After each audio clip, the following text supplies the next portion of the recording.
Welcome ਬੱਚਿਓ ਅਸੀਂ ਲੋਕਤੰਤਰ ਬਾਰੇ ਪੜ੍ਹ ਰਹੇ ਹਾਂ।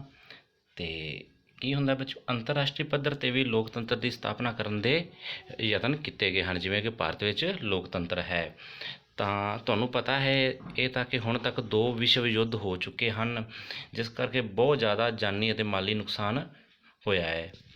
ਤੇ ਇਸ ਤਰ੍ਹਾਂ ਦੇ ਅੱਗੇ ਹੋਰ ਕੋਈ ਵਿਸ਼ਵ ਯੁੱਧ ਨਾ ਹੋਵੇ।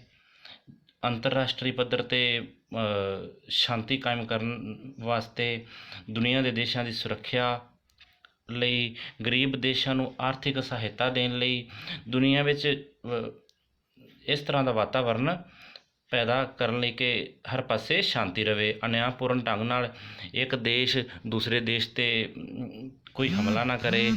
ਇਸ ਤਰ੍ਹਾਂ ਦੇ ਸਾਰੇ ਯਤਨ ਕਰਨ ਦੇ ਲਈ ਅੰਤਰਰਾਸ਼ਟਰੀ ਪੱਧਰ 'ਤੇ ਕੁਝ ਸੰਸਥਾਵਾਂ ਬਣਾਈਆਂ ਗਈਆਂ ਹਨ, ਅਤੇ ਉਹਨਾਂ ਵਿੱਚੋਂ ਇੱਕ ਸੰਸਥਾ ਹੈ UNO। UNO ਵੀ ਇੱਕ ਅਜਿਹੀ ਸੰਸਥਾ ਹੈ ਜਿਹੜੀ ਕਿ ਅੰਤਰਰਾਸ਼ਟਰੀ ਪੱਧਰ ਦੀ ਸੰਸਥਾ ਹੈ।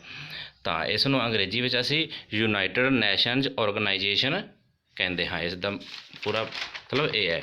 ਤਾਂ ਬੱਚਾ ਥੋੜ੍ਹਾ ਜਿਹਾ ਅਸੀਂ ਇਸ ਦੇ ਇਤਿਹਾਸ 'ਤੇ ਝਾਤੀ ਮਾਰਦੇ ਹਾਂ।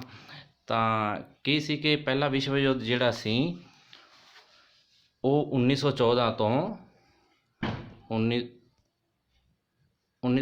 ਤੋਂ 18 ਤੱਕ ਚੱਲਿਆ ਸੀ, ਜਿਸ ਵਿੱਚ ਲਗਭਗ ਦੁਨੀਆ ਦੇ ਸਾਰੇ ਦੇਸ਼ਾਂ ਨੇ ਹਿੱਸਾ ਲਿਆ ਸੀ ਅਤੇ ਬਹੁਤ ਜ਼ਿਆਦਾ ਬਰਬਾਦੀ ਹੋਈ ਸੀ। ਤਾਂ ਕੁਝ ਦੇਸ਼ਾਂ ਨੇ ਇਸ ਤਰ੍ਹਾਂ ਦੇ ਯੁੱਧ ਅੱਗੇ ਨਾ ਹੋਣ, ਸ਼ਾਂਤੀ ਸਥਾਪਿਤ ਕਰਨ ਦੇ ਲਈ ਉਸ ਸਮੇਂ ਇੱਕ ਰਾਸ਼ਟਰ ਸੰਘ ਬਣਾਇਆ ਸੀ। ਉਹਦਾ ਨਾਮ ਸੀ ਰਾਸ਼ਟਰ ਸੰਘ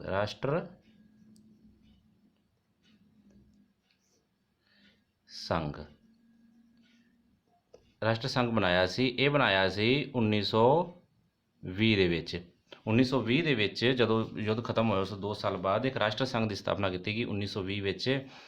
ਤਾਂ ਉਹ ਇਸ ਵਾਸਤੇ ਕੀਤੀ ਗਈ ਕਿ ਤਾਂ ਕਿ ਵਿਸ਼ਵ ਪੱਧਰ 'ਤੇ ਸ਼ਾਂਤੀ ਸਥਾਪਿਤ ਕੀਤੀ ਜਾ ਸਕੇ। ਬੱਚੇ 1920 ਵਿੱਚ ਭਾਰਤ ਦੇ ਵਿੱਚ ਅੱਗੇ ਪੰਜਾਬ ਦੀ ਜਿਹੜੀ ਖੇਤਰੀ ਪਾਰਟੀ ਹੈ ਸ਼੍ਰੋਮਣੀ ਅਕਾਲੀ ਦਲ, ਇਸ ਦੀ ਸਥਾਪਨਾ ਵੀ 1920 ਵਿੱਚ ਮਾਸਟਰ ਤਾਰਾ ਸਿੰਘ ਨੇ ਕੀਤੀ ਸੀ। ਤਾਂ ਅੱਗੇ ਆਪਾਂ ਰਾਸ਼ਟਰ ਸੰਘ ਦੀ ਗੱਲ ਕਰਦੇ ਹਾਂ ਕਿ ਰਾਸ਼ਟਰ ਸੰਘ ਦੀ ਸਥਾਪਨਾ ਕੀਤੀ ਗਈ। ਪਰ ਉਸ ਤੋਂ ਬਾਅਦ ਕੀ ਹੋਇਆ ਕਿ ਦੂਸਰਾ ਵਿਸ਼ਵ ਯੁੱਧ 39 ਤੋਂ 45 ਤੱਕ ਹੋਇਆ। 1939 ਵਿੱਚ ਦੂਸਰਾ ਵਿਸ਼ਵ ਯੁੱਧ ਫਿਰ ਸ਼ੁਰੂ ਹੋ ਗਿਆ, ਜਿਹੜਾ ਕਿ 45 ਵਿੱਚ ਖਤਮ ਹੋ ਗਿਆ। ਤਾਂ ਉਸ ਸਮੇਂ ਵਿੱਚ ਵਿਸ਼ਵ ਯੁੱਧ ਨੂੰ ਇਹ ਸੰਸਥਾ ਜਿਹੜੀ ਸੀ ਰੋਕ ਨਾ ਸਕੀ। ਤਾਂ ਜਿਹੜੀ ਇਹ ਸਭਾ ਸੀ, ਇਹ ਸੰਘ ਸੀ, ਇਹ ਖਤਮ ਹੋ ਗਿਆ। ਤਾਂ ਉਸ ਤੋਂ ਬਾਅਦ ਫਿਰ 45 ਤੱਕ ਵਿਸ਼ਵ ਯੁੱਧ ਚੱਲਿਆ, ਜਿਸ ਕਰਕੇ ਬਹੁਤ ਜ਼ਿਆਦਾ ਨੁਕਸਾਨ ਹੋਇਆ। ਅਤੇ ਜਿਹੜੇ ਪਰਮਾਣੂ ਬੰਬ ਸੀ ਉਹ ਵੀ ਉਸ ਸਮੇਂ ਵਰਤੇ ਗਏ। ਤਾਂ ਜਦੋਂ ਇਹ ਯੁੱਧ ਖਤਮ ਹੋਇਆ, 45 ਵਿੱਚ ਖਤਮ ਹੋ ਗਿਆ, ਤਾਂ ਉਸ ਸਮੇਂ ਸਾਰੇ ਰਾਸ਼ਟਰਾਂ ਨੇ, ਸਾਰੇ ਦੇਸ਼ਾਂ ਨੇ ਸੋਚਿਆ ਕਿ ਇਹ ਅਜਿਹੀ ਸੰਸਥਾ ਦਾ ਨਿਰਮਾਣ ਕੀਤਾ ਜਾਵੇ ਕਿ ਜਿਹੜੇ ਇਸ ਤਰ੍ਹਾਂ ਦੇ ਯੁੱਧਾਂ ਨੂੰ ਰੋਕ ਸਕੇ ਇਹ ਸੰਸਥਾ, ਅਤੇ ਵਿਸ਼ਵ ਪੱਧਰ 'ਤੇ ਸ਼ਾਂਤੀ ਸਥਾਪਿਤ ਕਰ ਸਕੇ। ਤਾਂ ਇਸ ਦੇ ਮੱਦੇਨਜ਼ਰ ਇੱਕ ਸੰਸਥਾ ਦਾ ਨਿਰਮਾਣ ਕੀਤਾ ਗਿਆ, ਜਿਸ ਦਾ ਨਾਂ ਸੀ ਸੰਯੁਕਤ ਰਾਸ਼ਟਰ ਸੰਘ। ਇਸ ਦਾ ਨਿਰਮਾਣ ਕੀਤਾ ਗਿਆ 24 ਅਕਤੂਬਰ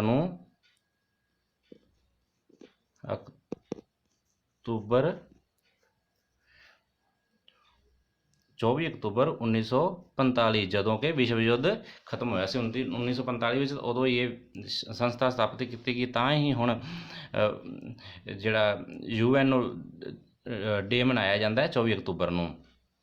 ਇਹ ਸੰਸਥਾ ਸਥਾਪਿਤ ਕੀਤੀ ਗਈ, ਅਤੇ ਇਸ ਸੰਸਥਾ ਦਾ ਨਿਰਮਾਣ ਕਰਨ ਵਿੱਚ ਸਭ ਤੋਂ ਵੱਡਾ ਯੋਗਦਾਨ ਸੀ ਉਸ ਸਮੇਂ ਦੇ ਅਮਰੀਕਾ ਦਾ ਜਿਹੜਾ ਰਾਸ਼ਟਰਪਤੀ ਸੀ, ਉਸ ਦਾ ਨਾਂ ਸੀ ਫਰੈਂਕਲਿਨ ਡੀ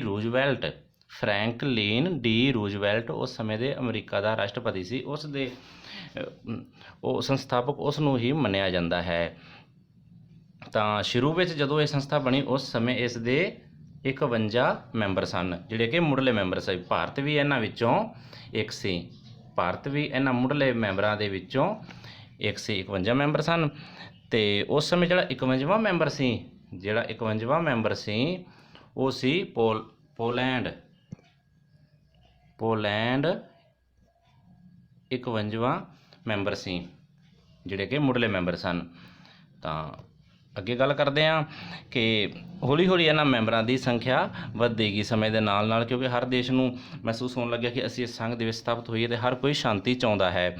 ਤਾਂ ਇਹਨਾਂ ਦੀ ਵਰਤਮਾਨ ਸੰਖਿਆ ਜਿਹੜੀ ਹੋ ਗਈ ਉਹ 193 ਹੋ ਗਈ, 193। ਅਤੇ ਜੇਕਰ 193 ਦੇਸ਼ ਦੀ ਗੱਲ ਕਰੀਏ, ਜਿਹੜਾ 193 ਨੰਬਰ 'ਤੇ ਹੈ, ਜਿਹੜਾ ਕਿ ਸਭ ਤੋਂ ਅਖੀਰ ਵਿੱਚ ਇਸ ਵਿੱਚ ਸ਼ਾਮਲ ਹੋਇਆ, ਉਸ ਦਾ ਨਾਮ ਦੱਖਣੀ ਸੁਡਾਨ ਹੈ।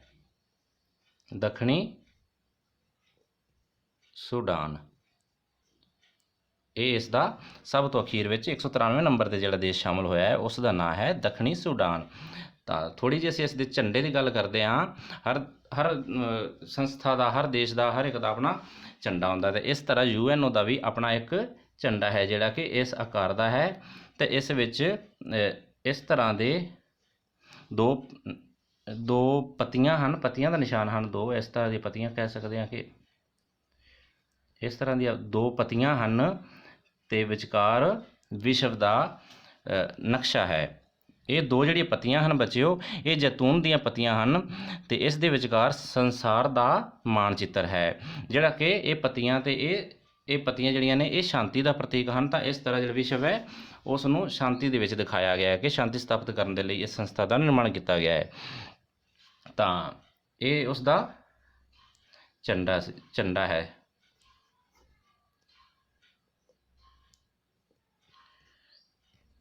ਅੱਗੇ ਗੱਲ ਕਰਦੇ ਹਾਂ ਅਸੀਂ ਭਾਸ਼ਾਵਾਂ ਦੀ। ਜਿਹੜੀਆਂ ਭਾਸ਼ਾ ਨੇ UNO ਵਾਸਤੇ ਜਿਹੜੀ ਭਾਸ਼ਾ ਮੰਨੀਆਂ ਜਾਂਦੀਆਂ ਹਨ, ਉਸ ਦੀ ਜਿਹੜੀ ਅਧਿਕਾਰਿਕ ਭਾਸ਼ਾਵਾਂ ਬੱਚਿਓ ਹਨ, ਉਹ ਹਨ ਇੰਗਲਿਸ਼, ਫਰੈਂਚ, ਚੀਨੀ ਭਾਸ਼ਾ, ਰੂਸੀ ਭਾਸ਼ਾ, ਅਰਬੀ, ਸਪੈਨਿਸ਼। ਇਹ ਜਿਹੜੀਆਂ ਨੇ ਇਹ ਅਧਿਕਾਰਿਕ ਭਾਸ਼ਾਵਾਂ ਨੇ, ਪਰ ਜਿਹੜੀਆਂ ਦਫ਼ਤਰ ਦੇ ਵਿੱਚ ਵਰਤੋਂ ਲਈ ਵਰਤੀਆਂ ਜਾਂਦੀਆਂ ਹਨ ਉਹ ਦੋ ਹੀ, ਅੰਗਰੇਜ਼ੀ ਜਿਹੜੀ ਹੈ, ਅੰਗਰੇਜ਼ੀ ਅਤੇ ਦੂਸਰੀ ਭਾਸ਼ਾ ਹੈਗੀ ਹੈ ਫਰੈਂਚ। ਇਹ ਦੋ ਹੀ ਦਫ਼ਤਰ ਦੇ ਵਿੱਚ ਵਰਤੀਆਂ ਜਾਂਦੀਆਂ ਹਨ ਕੰਮਾਂ ਕਾਜਾਂ ਦੇ ਲਈ। ਤਾਂ ਇਸ ਤਰ੍ਹਾਂ ਭਾਸ਼ਾਵਾਂ ਦੀ ਵੀ ਗੱਲ ਹੋ ਗਈ। ਉਸ ਤੋਂ ਬਾਅਦ ਬੱਚਿਓ ਗੱਲ ਕਰਾਂਗੇ ਅਸੀਂ ਸੰਯੁਕਤ ਰਾਸ਼ਟਰ ਸੰਘ ਦੇ ਭਾਗ ਨੇ ਕੁਝ ਪਾਰਟਸ ਵਿੱਚ ਡਿਵਾਈਡ ਇਸ ਨੂੰ ਕੀਤਾ ਗਿਆ ਹੈ, ਜਿਹੜੇ ਕਿ 6 ਪਾਰਟਸ ਹਨ। ਮਹਾਸਭਾ ਸੁਰੱਖਿਆ ਪਰਿਸ਼ਦ, ਆਰਥਿਕ ਅਤੇ ਸਮਾਜਿਕ ਪਰਿਸ਼ਦ, ਸਕੱਤਰੇਤ, ਟਰਸਟੀਸ਼ਿਪ ਪਰਿਸ਼ਦ, ਪੰਜਾਬ ਰਾਸ਼ਟਰੀ ਨਿਆਂ ਅਦਾਲਤ। ਤਾਂ ਇਹਨਾਂ ਦੇ ਥੋੜ੍ਹੇ ਅਸੀਂ ਵਿਆਖਿਆ ਕਰਾਂਗੇ। ਤਾਂ ਤੁਸੀਂ ਬੱਚਿਓ ਇਸ ਨੂੰ ਸਮਝ ਲੈਣਾ ਹੈ, ਬਹੁਤ ਹੀ ਜ਼ਿਆਦਾ ਇੰਪੋਰਟੈਂਟ ਟੌਪਿਕ ਹੈ, ਇਹ ਹੋਣੀ ਨਹੀਂ, ਅੱਗੇ 10ਵੀਂ ਵਿੱਚ ਹੀ ਤੁਹਾਨੂੰ ਇਹ ਕੰਮ ਆਏਗਾ। ਤਾਂ ਸਭ ਤੋਂ ਪਹਿਲਾਂ ਅਸੀਂ ਮਹਾਸਭਾ ਦੀ ਗੱਲ ਕਰਦੇ ਹਾਂ। ਮਹਾਸਭਾ ਦੇ ਮੈਂਬਰ ਹਨ 193 ਦੇਸ਼ ਮੈਂਬਰ ਹਨ। ਤਾਂ ਇਸ ਨੂੰ ਵਿਸ਼ਵ ਦਾ ਸੰਸਦ ਕਿਹਾ ਜਾਂਦਾ, ਮਹਾਸਭਾ ਨੂੰ ਵਿਸ਼ਵ ਦਾ ਸੰਸਦ ਕਿਹਾ ਜਾਂਦਾ। ਇੱਥੇ ਬੱਚਿਓ ਬੈਠਕ ਚੱਲਦੀ ਹੈ, ਹਰ ਸਾਲ ਬਾਅਦ ਬੈਠਕ ਹੁੰਦੀ, ਜਿਹੜੀ ਕਿ ਸਤੰਬਰ ਤੋਂ ਲੈ ਕੇ ਦਸੰਬਰ ਤੱਕ ਚੱਲਦੀ ਹੈ। ਸਤੰਬਰ ਤੋਂ ਦਸੰਬਰ ਤੱਕ ਇਹ ਬੈਠਕ ਚੱਲਦੀ ਹੈ। ਇਹ ਕੀ ਹੁੰਦਾ ਕਿ ਸਤੰਬਰ ਦੇ ਅੱਧ ਵਿੱਚ ਸ਼ੁਰੂ ਹੁੰਦੀ ਹੈ, ਦਸੰਬਰ ਦੇ ਅੱਧ ਤੱਕ ਇਹ ਬੈਠਕ ਚੱਲਦੀ ਹੈ। ਹਰ ਸਾਲ ਬਾਅਦ ਇਹ ਬੈਠਕ ਹੁੰਦੀ ਹੈ, ਅਤੇ ਇਸ ਬੈਠਕ ਦੇ ਵਿੱਚ 193 ਦੇ 93 ਮੈਂਬਰ ਹਿੱਸਾ ਲੈਂਦੇ ਹਨ। ਤਾਂ ਉਸ ਤੋਂ ਬਾਅਦ ਦੂਸਰੇ ਨੰਬਰ 'ਤੇ ਆ ਗਿਆ ਸੁਰੱਖਿਆ ਪਰਿਸ਼ਦ। ਸੁਰੱਖਿਆ ਪਰਿਸ਼ਦ ਵਿੱਚ ਸੁਰੱਖਿਆ ਦੇ ਮੱਦੇਨਜ਼ਰ ਇਹ ਬਹੁਤ ਜ਼ਿਆਦਾ ਮਹੱਤਵਪੂਰਨ ਪਾਰਟ ਮੰਨਿਆ ਜਾਂਦਾ UNO ਦਾ। ਤਾਂ ਇਸ ਦੇ ਆਪਾਂ ਮੈਂਬਰਾਂ ਦੀ ਵੰਡ ਕਰਦੇ ਹਾਂ। ਇਸ ਦੇ ਕੁੱਲ ਮੈਂਬਰ ਹਨ 15 ਮੈਂਬਰ ਹਨ। ਤਾਂ ਇਸ ਵਿੱਚੋਂ ਇਸ ਤਰ੍ਹਾਂ ਵੰਡ ਕੀਤੀ ਗਈ, ਇੱਕ ਪਾਸੇ 5 ਅਤੇ ਦੂਸਰੇ ਪਾਸੇ 10। ਜਿਹੜੇ 5 ਮੈਂਬਰ ਹੁੰਦੇ ਹਨ ਇਹ ਸਥਾਈ ਮੈਂਬਰ ਹਨ। 5 ਸਥਾਈ ਮੈਂਬਰ ਹਨ, ਜਿਹੜੇ ਪਰਮਾਨੈਂਟ ਰਹਿੰਦੇ ਹੀ ਹਨ, ਇਹ ਕਦੇ ਵੀ ਨਹੀਂ ਬਦਲਦੇ। ਅਤੇ 10 ਜਿਹੜੇ ਨੇ ਅਸਥਾਈ ਮੈਂਬਰ ਹਨ। ਅਸਥਾਈ ਮੈਂਬਰ ਹਨ ਜਿਹੜੇ 10 ਹੁਣ ਅਸਥਾਈ ਮੈਂਬਰ ਹਨ। ਇਹਨਾਂ ਦੀ ਚੋਣ 2 ਸਾਲ ਲਈ ਕੀਤੀ ਜਾਂਦੀ ਹੈ। 2 ਸਾਲਾਂ ਦੇ ਬਾਅਦ ਇਹ ਮੈਂਬਰ ਬਦਲ ਜਾਂਦੇ ਹਨ, ਅਤੇ ਇਹਨਾਂ ਦੀ ਥਾਂ 'ਤੇ ਉਹ ਮੈਂਬਰ ਜਾਂ ਕੁਝ ਹੋਰ ਨਵੇਂ ਮੈਂਬਰ ਆ ਜਾਂਦੇ ਹਨ। ਤਾਂ ਭਾਰਤ ਜਿਹੜਾ ਹੈ, ਭਾਰਤ ਵੀ ਕਈ ਵਾਰ ਅਸਥਾਈ ਮੈਂਬਰ ਰਿਹਾ ਹੈ। ਅਤੇ ਜਿਹੜੇ 5 ਸਥਾਈ ਮੈਂਬਰ ਨੇ ਉਹਨਾਂ ਵਿੱਚ 5 ਸਥਾਈ ਮੈਂਬਰਾਂ ਦੇ ਵਿੱਚ ਅਮਰੀਕਾ, ਬ੍ਰਿਟੇਨ, ਚੀਨ, ਰੂਸ, ਫਰਾਂਸ, ਇਹ ਯਾਦ ਕਰਨੇ ਮਹੱਤਵਪੂਰਨ ਹਨ। ਇਹ ਜਿਹੜੇ 5 ਮੈਂਬਰ ਹਨ ਇਹ ਸਥਾਈ ਮੈਂਬਰ ਹਨ। ਦੁਬਾਰਾ ਸੁਣ ਲਓ, ਅਮਰੀਕਾ ਅਤੇ ਬ੍ਰਿਟੇਨ ਤਾਂ ਬੱਚਿਓ ਹਰ ਪਾਸੇ ਹੀ ਅੱਗੇ ਹੁੰਦੇ ਹਨ, ਇਹ ਤਾਂ ਯਾਦ ਸੌਖੇ ਰੱਖੇ ਜਾ ਸਕਦੇ ਹਨ, ਅਮਰੀਕਾ ਅਤੇ ਬ੍ਰਿਟੇਨ। ਉਸ ਤੋਂ ਬਾਅਦ ਚੀਨ ਅਤੇ ਰੂਸ ਨਾਲ ਹਨ ਦੋਨੋਂ ਹੀ, ਇਹ ਵੀ। ਅਤੇ ਇੱਕ ਰਹਿ ਗਿਆ ਫਰਾਂਸ। ਇਹ 5 ਦੇਸ਼ ਸਥਾਈ ਮੈਂਬਰ ਹਨ। ਤਾਂ ਇਹਨਾਂ 5 ਦੇਸ਼ਾਂ ਦੇ ਕੋਲ ਵੀਟੋ ਪਾਵਰ ਹੈ। ਵੀਟੋ ਪਾਵਰ ਇਹ ਪ੍ਰਸ਼ਨ ਆ ਜਾਂਦਾ ਹੈ ਕਿ ਵੀਟੋ ਪਾਵਰ ਕਿੰਨਾ ਕੋਲ ਹੈ, ਤੇ ਵੀਟੋ ਪਾਵਰ ਇਹਨਾਂ 5 ਦੇਸ਼ਾਂ ਦੇ ਕੋਲ ਹੈ। ਤੇ ਬਾਕੀ ਅਸਥਾਈ ਮੈਂਬਰ ਜਿਹੜੇ 2 ਸਾਲਾਂ ਲਈ ਚੁਣੇ ਜਾਂਦੇ ਹਨ। ਤਾਂ ਇਹ ਸੁਰੱਖਿਆ ਪਰਿਸ਼ਦ ਹੋ ਗਈ। ਉਸ ਤੋਂ ਬਾਅਦ ਤੀਸਰੇ ਨੰਬਰ 'ਤੇ ਅਸੀਂ ਗੱਲ ਕਰਦੇ ਹਾਂ ਆਰਥਿਕ ਅਤੇ ਸਮਾਜਿਕ ਪਰਿਸ਼ਦ। ਜਿਹੜੀ ਆਰਥਿਕ ਅਤੇ ਸਮਾਜਿਕ ਪਰਿਸ਼ਦ ਹੈ ਉਹ ਸੰਸਥਾ ਸਾਰੇ ਸੰਸਾਰ ਦੇ ਆਰਥਿਕ ਅਤੇ ਸਮਾਜਿਕ ਜਿਹੜਾ ਵੀ ਹੁੰਦਾ ਹੈ ਗਤੀਵਿਧੀਆਂ ਉਹਨਾਂ 'ਤੇ ਨਜ਼ਰ ਰੱਖਦੀ ਹੈ। ਤਾਂ ਉਹਨਾਂ ਵਾਸਤੇ ਇਸ ਸੰਸਥਾ ਦਾ ਨਿਰਮਾਣ ਕੀਤਾ ਗਿਆ ਹੈ। ਇਹ ਸੰਸਥਾ ਜਿਹੜੀ UNO ਦਾ ਅੰਗ ਹੈ ਇਹਨਾਂ ਕੰਮਾਂ ਦੇ ਲਈ ਬਣਾਈ ਗਈ ਹੈ। ਇਸ ਦੇ ਮੈਂਬਰ ਜਿਹੜੇ ਹਨ ਉਹਨਾਂ ਦੀ ਗਿਣਤੀ ਹੈ 54। 54 ਮੈਂਬਰ ਹਨ ਇਸ ਪਾਰਟ ਦੇ। ਤੇ ਇਸ ਦਾ ਕਾਰਜਕਾਲ ਹੈ ਬੱਚਿਓ 3 ਸਾਲ। 3 ਸਾਲ ਇਸ ਦਾ ਕਾਰਜਕਾਲ ਹੈ। ਇਸ ਦੇ ਮੈਂਬਰ ਦਾ 54 ਮੈਂਬਰ ਹਨ। ਇੱਕ ਮੈਂਬਰ ਦਾ ਕਾਰਜਕਾਲ ਜਿਹੜਾ ਹੁੰਦਾ ਹੈ 3 ਸਾਲ ਦਾ ਹੈ। ਤੇ ਇਸ ਦਾ ਮਤਲਬ ਹੈ ਇਹ ਕੀ ਹੁੰਦਾ ਹੈ ਕਿ ਹਰ ਸਾਲ 18 ਮੈਂਬਰ ਬਦਲ ਜਾਂਦੇ ਹਨ ਤੇ ਉਹਨਾਂ ਦੀ ਥਾਂ 'ਤੇ ਨਵੇਂ ਆ ਜਾਂਦੇ ਹਨ।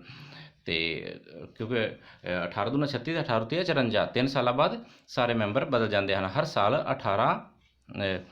18 ਮੈਂਬਰ ਬਦਲੇ ਜਾਂਦੇ ਹਨ। ਤਾਂ ਮੈਂਬਰ ਦੀ ਮਿਆਦ ਆਪਣੇ ਆਪ ਹੀ 3 ਸਾਲਾਂ ਦੀ ਹੋ ਗਈ। ਤਾਂ ਇਹ ਆਰਥਿਕ ਅਤੇ ਸਮਾਜਿਕ ਪਰਿਸ਼ਦ ਦੀ ਗੱਲ ਹੋ ਗਈ। ਉਸ ਤੋਂ ਬਾਅਦ ਆ ਗਿਆ ਸਕੱਤਰੇਤ। ਜਿਹੜਾ ਸਕੱਤਰੇਤ ਹੈ ਹਰੇਕ ਬੱਚਿਓ ਕੀ ਹੁੰਦਾ ਕਿ ਹਰੇਕ ਵਿਭਾਗ ਕੋਈ ਵੀ ਕਿਸੇ ਵੀ ਸੰਬੰਧ ਵਿੱਚ ਕੋਈ ਵੀ ਵਿਭਾਗ ਹੁੰਦਾ ਹੈ ਉਹਨਾਂ ਦਾ ਇੱਕ ਮੁੱਖ ਦਫ਼ਤਰ ਜਿਹੜਾ ਜ਼ਰੂਰ ਹੁੰਦਾ ਹੈ। ਤੇ ਉਸ ਨੂੰ ਜਿਹੜਾ ਇਸ ਤਰ੍ਹਾਂ ਜਿਹੜਾ ਕਿ ਉਸ ਦੀਆਂ ਦਿਨ ਪ੍ਰਤੀ ਦਿਨ ਜਿਹੜੀਆਂ ਵੀ ਗਤੀਵਿਧੀਆਂ ਹੁੰਦੀਆਂ ਹਨ ਕਾਰਜ ਹੁੰਦੇ ਹਨ ਉਸ ਨੂੰ ਕਰਨ ਦੇ ਲਈ ਉਸ ਦੇ ਵਾਸਤੇ ਇੱਕ ਦਫ਼ਤਰ ਹੁੰਦਾ ਹੈ। ਤਾਂ ਇਸੇ ਤਰ੍ਹਾਂ ਹੀ UNO ਦਾ ਵੀ ਇੱਕ ਦਫ਼ਤਰ ਹੈ।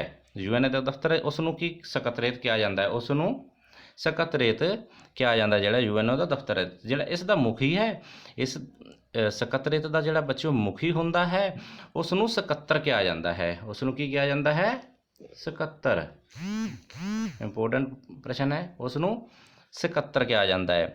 ਤੇ ਕੀ ਹੁੰਦਾ ਹੈ ਜਿਹੜੀ ਵੀ ਮੀਟਿੰਗਾਂ ਹੁੰਦੀਆਂ ਹਨ ਉਹ ਇਸ ਸਕੱਤਰ ਦੀ ਅਗਵਾਈ ਵਿੱਚ ਹੀ ਸੰਭਵ ਹੁੰਦੀਆਂ ਹਨ। ਇਸ ਦੀ ਅਗਵਾਈ ਵਿੱਚ ਹੀ ਹੁੰਦੀਆਂ ਹਨ। ਤਾਂ ਉਸ ਤੋਂ ਬਾਅਦ 5ਵਾਂ ਆ ਗਿਆ ਟਰਸਟੀਸ਼ਿਪ ਪਰਿਸ਼ਦ। ਜਿਹੜੀ ਟਰਸਟੀਸ਼ਿਪ ਪਰਿਸ਼ਦ ਜਾਂ ਟਰਸਟੀਸ਼ਿਪ ਕੌਂਸਲ ਹੁੰਦੀ ਹੈ ਬੱਚਿਓ ਇਹ ਪਹਿਲਾਂ ਬਣਾਈ ਗਈ ਸੀ ਜਦੋਂ ਇਹ ਸੰਸਥਾ ਬਣੀ ਸੀ। ਉਸ ਸਮੇਂ ਦੀ ਗੱਲ ਹੈ ਕਿ ਉਸ ਸਮੇਂ ਕੁਝ ਦੇਸ਼ ਨਵੇਂ ਆਜ਼ਾਦ ਹੋ ਰਹੇ ਸਨ। ਤੇ ਜਦੋਂ ਆਜ਼ਾਦ ਹੋ ਰਹੇ ਸਨ ਉਸ ਸਮੇਂ ਜਿਨ੍ਹਾਂ ਨੇ ਗੁਲਾਮ ਕੀਤਾ ਸੀ ਜਿਨ੍ਹਾਂ ਦੇਸ਼ਾਂ ਨੇ ਉਹਨਾਂ ਨੇ ਉੱਥੋਂ ਲਗਭਗ ਉਹਨਾਂ ਨੂੰ ਬਹੁਤ ਗਰੀਬ ਕਰ ਦਿੱਤਾ ਸੀ।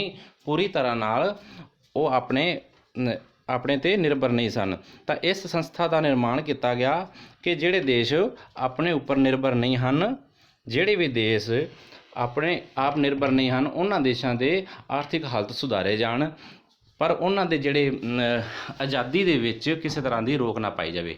ਇਸ ਕੰਮਾਂ ਦੇ ਲਈ ਟਰਸਟੀਸ਼ਿਪ ਪਰਿਸ਼ਦ ਨੂੰ ਬਣਾਇਆ ਗਿਆ। ਪਰ ਹੌਲੀ ਹੌਲੀ ਜਿਹੜੀ ਇਸ ਦੀ ਲੋੜ ਘਟਦੀ ਜਾ ਰਹੀ ਹੈ। ਤਾਂ ਇਹ ਇੱਕ ਤਰ੍ਹਾਂ ਨਾਲ ਜਿਹੜਾ ਪਾਰਟ ਹੈ ਇਹ ਖਤਮ ਹੁੰਦਾ ਜਾ ਰਿਹਾ ਹੈ। ਹੁਣ ਆਖਰੀ ਜਿਹੜਾ ਇਸ ਤੋਂ ਹੈ ਉਸ ਬਾਰੇ ਅਸੀਂ ਗੱਲ ਕਰਾਂਗੇ ਜੋ ਕਿ ਬਹੁਤ ਹੀ ਇੰਪੋਰਟੈਂਟ ਹੈ। ਅੰਤਰਰਾਸ਼ਟਰੀ ਨਿਆਂ ਅਦਾਲਤ। ਜਿਹੜੀ ਅੰਤਰਰਾਸ਼ਟਰੀ ਨਿਆਂ ਅਦਾਲਤ ਹੈ ਇਹ ਜਿੰਨੇ ਵੀ ਕੋਈ ਝਗੜੇ ਹੁੰਦੇ ਹਨ ਅੰਤਰਰਾਸ਼ਟਰੀ ਪੱਧਰ 'ਤੇ ਦੇਸ਼ਾਂ ਦੇ ਵਿਚਕਾਰ ਉਹ ਇਸ ਅਦਾਲਤ ਦੇ ਵਿੱਚ ਹੀ ਉਠਾਏ ਜਾਂਦੇ ਹਨ। ਤਾਂ ਇਸ ਦਾ ਮੁੱਖ ਦਫ਼ਤਰ ਜਿਹੜਾ ਹੈ ਉਹ ਨੀਦਰਲੈਂਡ ਦੇ ਵਿੱਚ ਹੈ। ਤੇ ਇਸ ਦੇ ਵੀ ਮੈਂਬਰਾਂ ਦੀ ਸੰਖਿਆ ਹੈ 15। ਇਸ ਦੇ ਮੈਂਬਰਾਂ ਦੀ ਸੰਖਿਆ 15 ਹੈ। ਤੇ 5 ਮੈਂਬਰ ਉਹ ਹਨ ਜੋ ਸੁਰੱਖਿਆ ਪਰਿਸ਼ਦ ਦੇ ਅਸਥਾਈ ਮੈਂਬਰ ਹਨ। ਆਪਾਂ ਗੱਲ ਕੀਤੀ ਸੀ ਕਿ ਸੁਰੱਖਿਆ ਪਰਿਸ਼ਦ ਦੇ ਅਸਥਾਈ ਮੈਂਬਰ 10 ਹਨ ਤੇ ਉਹਨਾਂ ਦੇ ਵਿੱਚੋਂ 5 ਮੈਂਬਰ ਚੁਣੇ ਜਾਂਦੇ ਹਨ। ਇਸ ਵਾਸਤੇ ਇਸ ਸੰਸਥਾ ਦੇ ਲਈ 5 ਮੈਂਬਰ ਉਹ ਚੁਣੇ ਜਾਂਦੇ ਹਨ ਜਿਹੜੇ ਸੁਰੱਖਿਆ ਪਰਿਸ਼ਦ ਦੇ ਅਸਥਾਈ ਮੈਂਬਰ ਹਨ। ਤਾਂ 5 ਮੈਂਬਰ ਉਹ ਚੁਣੇ ਜਾਂਦੇ ਹਨ। ਬਾਕੀ ਜਿਹੜੇ 10 ਮੈਂਬਰ ਹਨ ਉਹ 193 ਦੇਸ਼ ਜਿਹੜੇ ਹਨ ਜਿਹੜੇ ਇਸ UNO ਦਾ ਹਿੱਸਾ ਹਨ ਉਹਨਾਂ ਵਿੱਚੋਂ ਮੈਂਬਰਾਂ ਦੀ ਚੋਣ ਹੁੰਦੀ ਹੈ। ਉਹਨਾਂ ਮੈਂਬਰਾਂ ਦੇ ਵਿੱਚੋਂ ਬਾਕੀ ਜਿਹੜੇ 10 ਨੇ ਉਹ ਚੁਣੇ ਜਾਂਦੇ ਹਨ। ਤੇ ਇੱਕ ਬੱਚੋ ਇੱਥੇ ਯਾਦ ਰੱਖਣ ਯੋਗ ਗੱਲ ਹੈ ਕਿ ਕਿਸੇ ਵੀ ਦੇਸ਼ ਦੇ 2 ਵਿਅਕਤੀ ਇੱਕੋ ਸਮੇਂ ਮੈਂਬਰ ਇਸ ਅਦਾਲਤ ਦੇ ਨਹੀਂ ਰਹਿ ਸਕਦੇ। ਤਾਂ ਇਸ ਦਾ ਜੇਕਰ ਕਾਰਜਕਾਲ ਦੀ ਗੱਲ ਕਰੀਏ ਸਮਾਂ ਜਿਹੜਾ ਹੈ ਉਹ 9 ਸਾਲ ਹੈ। ਇਸ ਦੇ ਮੈਂਬਰ ਦਾ ਜਿਹੜਾ ਕਾਰਜਕਾਲ ਹੁੰਦਾ ਹੈ ਉਹ 9 ਸਾਲ ਹੈ। 9 ਸਾਲ ਬਾਅਦ ਦੁਬਾਰਾ ਚੋਣ ਕੀਤੀ ਜਾਂਦੀ ਹੈ। ਤਾਂ ਬੱਚਿਓ ਇਹ ਸੀ UNO ਦੇ ਆਪਾਂ ਅੰਗ ਵੀ ਪੜ੍ਹ ਚੁੱਕੇ ਹਾਂ ਤੇ ਇੱਕ ਬੱਚਿਓ ਗੱਲ ਦੱਸ ਦੇਵਾਂ ਕਿ ਯੂਐਨਓ ਵਿੱਚ ਭਾਰਤ ਮੁੱਢਲਾ ਮੈਂਬਰ ਸੀ। ਭਾਰਤ ਜਦੋਂ ਯੂਐਨਓ ਦੀ ਸਥਾਪਨਾ ਕੀਤੀ ਗਈ 1900 ਆਪਾਂ ਗੱਲ ਕੀਤੀ 1945 ਵਿੱਚ ਸਥਾਪਨਾ ਹੋਈ ਸੀ 24 ਅਕਤੂਬਰ ਉਸ 24 ਅਕਤੂਬਰ 1945 ਉਸ ਸਮੇਂ ਹੀ ਭਾਰਤ ਇਸ ਦਾ ਮੈਂਬਰ ਸੀ। ਪਰ ਆਜ਼ਾਦ ਭਾਰਤ 1947 ਵਿੱਚ ਹੋਇਆ ਤੇ ਇਸ ਦਾ ਮਤਲਬ ਹੈ ਕਿ 1947 ਤੋਂ ਪਹਿਲਾਂ ਭਾਰਤ ਇੱਕ ਆਪਣੇ ਆਪ ਇੱਕ ਸੁਤੰਤਰ ਰਾਸ਼ਟਰ ਦੇ ਰੂਪ ਵਿੱਚ ਇਸ ਦਾ ਮੈਂਬਰ ਬਣ ਚੁੱਕਿਆ ਸੀ। ਪਰ ਇਹ ਗੱਲ ਬਹੁਤ ਘੱਟ ਪੜ੍ਹਾਈ ਜਾਂਦੀ ਹੈ, ਸ਼ਾਇਦ ਇਸ ਨੂੰ ਹੀ ਰਾਜਨੀਤੀ ਕਹਿੰਦੇ ਹਨ। ਤਾਂ ਇਸ ਦਾ ਮਤਲਬ ਸੀ ਕਿ ਉਸ ਸਮੇਂ ਅੰਗਰੇਜ਼ ਪੂਰਾ ਮਨ ਬਣਾ ਚੁੱਕੇ ਸੀ ਭਾਰਤ ਨੂੰ ਆਜ਼ਾਦ ਕਰਨ ਲਈ। ਤਾਂ ਬੱਚਿਓ ਇਹ ਸੰਯੁਕਤ ਰਾਸ਼ਟਰ ਸੰਘ ਹੈ, ਧਿਆਨ ਨਾਲ ਇਸ ਨੂੰ ਸੁਣੋ। ਧੰਨਵਾਦ।